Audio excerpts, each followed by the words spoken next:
भगवान के दीवाने हो जाना ये बहुत बड़ी भक्ति है, क्योंकि संसार में सब कुछ यहीं पड़ा रह जाएगा, कुछ साथ नहीं जाएगा। सब धन धरा के बीच में सारा पड़ा रह जाएगा, इस धरा पर यहीं पड़ा रह जाएगा। सब धन धरा के बीच में सारा पड़ा रह जाएगा। पशु भी बंधे रह जाएंगे जब अंत का दिन आएगा। नारी तुझे प्यारी लगे वो भी खड़ी रह जाएगी। मत कर देह का अभिमान ये चिता में जला दी जाएगी। कुछ अभिमान कर के क्या करोगे? शरीर की 3 गति होती है, वैसे डाल दोगे तो हिंसक जानवर खा जाएंगे, जलाओगे थाई मिट्टी राख हो जाएगी, और गाड़ दोगे तो कीड़े पड़ जाएंगे। जितना भी इस शरीर से धर्म कर्म हो उतना ही करना चाहिए। जीवन में जो सज्जन बन करके आया है वही परमात्मा के पास तक चल करके जाता है। दुर्जन व्यक्ति चल करके आया है, दुर्जन व्यक्ति को बहुत दुख होता है। यहाँ से बात समझ में नहीं आएगी। संसार में हर व्यक्ति के लिए सज्जन बनना चाहिए। कैसे?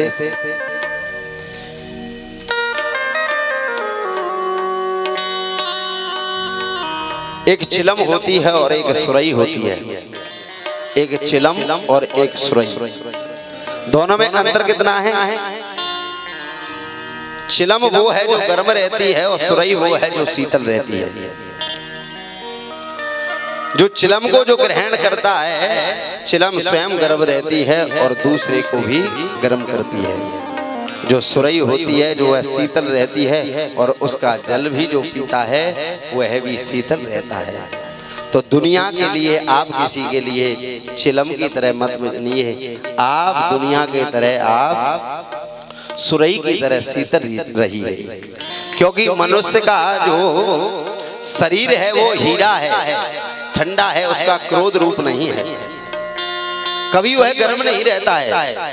हीरे की तरह वो मनुष्य शीतल रहता है। कैसे? यहाँ बात समझ में नहीं आई। एक जौहरी था और उसने 2 हाथ में एक हीरा लिया है और एक कांच का टुकड़ा लिया है,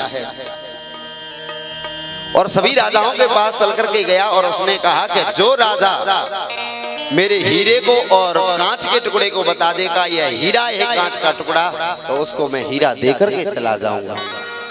कोई राजा बता नहीं पाया, कई राजाओं को उसने जीत लिया। एक राजा जो धूप में बैठा हुआ था और उस राजा से कहा कि राजन मेरे हाथ में कांच का टुकड़ा हीरा है, राजन आप बता दोगे कौन सा हीरा है कौन सा कांच का टुकड़ा है तो हीरा आपको मिल जाएगा, और नहीं अगर बता पाए तो तुम्हारा राज्य को मैं ले लूंगा। राजा को विश्वास नहीं था। राजा ने कहा सूरा नौते 2 जने आए, उस कार्य को करना ही नहीं है। कहा कि मैं तो नहीं बता सकता। एक अंधा व्यक्ति धूप में बैठा हुआ था, कहा कि राजन मैं बताऊंगा कि कौन सा कांच का टुकड़ा है और कौन सा हीरा है। तब राजा ने कहा कि आंख वाले तो बता नहीं पाए हैं और तुम अंधे व्यक्ति तुम कैसे बता दोगे? राजन मुझ पर विश्वास करो, मैं बताने के लिए तैयार हूँ। जैसे ही अंधा व्यक्ति चल करके आया है, उसने हाथ में एक कांच का टुकड़ा लिया है, धूप में राजा बैठा हुआ था और एक हीरा लिया है, और उसी समय दोनों को ऐसे रखा है और उसने बता दिया यह कांच का टुकड़ा है, ये हीरा है।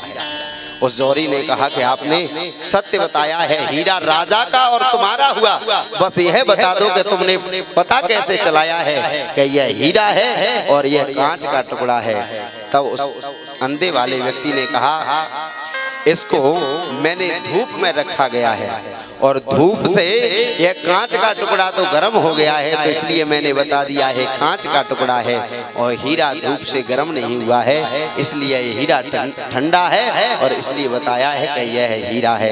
कहने का मतलब यह है कि दुनिया में जीवन में दुखों की परिस्थितियों से ये मनुष्य रूपी हीरा कभी गर्म नहीं होता है। मनुष्य का स्वभाव एक हीरे की तरह है। संसार संसार में मनुष्य को एक पुष्प की तरह रहना चाहिए, कभी भी कांटे की तरह नहीं रहना चाहिए।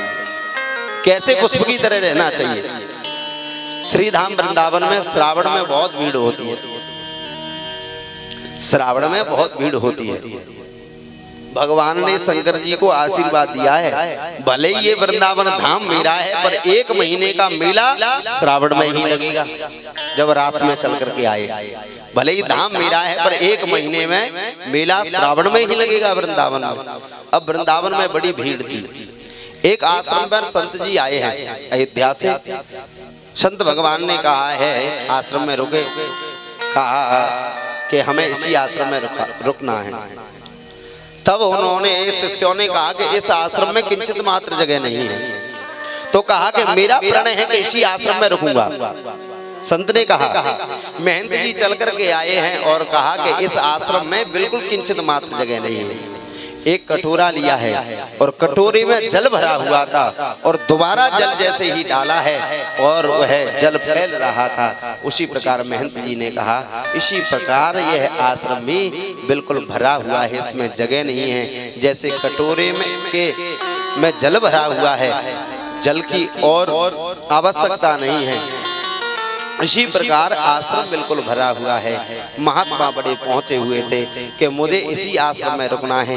एक झोली से पुष्प निकाला है और पुष्प जाकर के कटोरे की जल की सतह पर रख दिया है और कहा है कि महंत जी जैसे पुष्प को इस जल से परेशानी नहीं है और इसी प्रकार मैं आपके आश्रम पे एक पुष्प की तरह कोने में पड़ा रहूंगा और आपके यात्रियों को भी परेशानी नहीं होगी। तो जीवन में कि ना जग छोड़ो न हरी भूलो, कर्म कर जिंदगानी में और जिंदगी में ऐसे रहो जैसे कमल रहता पानी में। तो कमल की तरह रहना चाहिए, कभी किसी के लिए गर्म नहीं होना चाहिए, क्रोध स्वरूप नहीं। सज्जन व्यक्ति होता है वह भगवान के पास चल करके जाता है। कैसे? एक जैसे ही चंदन के वृक्ष को कुल्हाड़ी काट रही थी, मानस के उत्तराखंड से बोल रहा हूं, चंदन के वृक्ष को एक कुल्हाड़ी काट रही थी। चंदन के वृक्ष को वह कुल्हाड़ी काट रही है। चंदन का वृक्ष कुछ जवाब नहीं देता है, जो कुल्हाड़ी है उसको भी सुगंधी दे रहा है। चंदन के वृक्ष ने उस कुल्हाड़ी का दर्द सहन किया है। तो क्या हुआ कि एक दिन सरल था चंदन का वृक्ष, कुल्हाड़ी से जवाब नहीं दिया है। घिसते घिसते हुए भगवान के मंदिर तक गया, भगवान के मस्तिष्क तक पहुंचा है, क्योंकि उसके जीवन में सरलता थी। जो कुल्हाड़ी है उसने चंदन के वृक्ष को काटा है कठोर बनकर के, उसकी धार मुड़ गई है और इस कुल्हाड़ी को, और जैसे ही इस कुल्हाड़ी को लोहार के पास गए हैं और इसने घन बजाए हैं, तब इस कुल्हाड़ी को बड़ा कष्ट हुआ है। कहने का मतलब ये है जो सज्जन व्यक्ति बनता है वह भगवान के मस्तिष्क का हार बन जाता है। जो कुल्हाड़ी की तरह दुर्जन बनता है उसको महाराज यमराज की भट्टी में डाल दिया जाता है और दुखों की थपेड़े पड़ते हैं, तब व्यक्ति को बड़ा कष्ट होता है। तो जीवन में सज्जन बनना चाहिए, दुर्जन नहीं बनना चाहिए। अपने लोगों ने ही अपने को काटा है। विभीषण को किसने दुख दिया? अपनों ने। मीराबाई को किसने दिया दुख? अपनों ने। विदुर जी को किसने दिया दुख? अपनों ने दिया है, किसी बाहर वालों ने नहीं दिया। जैसे है कुल्हाड़ी एक वृक्ष को काट रही थी, संत ने कहा कि तुम कुछ जवाब नहीं देते हो, ये कुल्हाड़ी आपको काट रही है। तब वृक्ष ने कहा कि इस कुल्हाड़ी की क्या सामर्थ्य जो मुझे काट करके बता दे, जो कुल्हाड़ी के पीछे जो बैंड के रूप में मेरी जाति का लगा हुआ है और इसलिए यह कुल्हाड़ी काट पा रही है। अगर बैंड के रूप में ये मेरा भाई नहीं लगा होता तो ये कुल्हाड़ी की सामर्थ्य नहीं जो मुझे काट करके बता दे।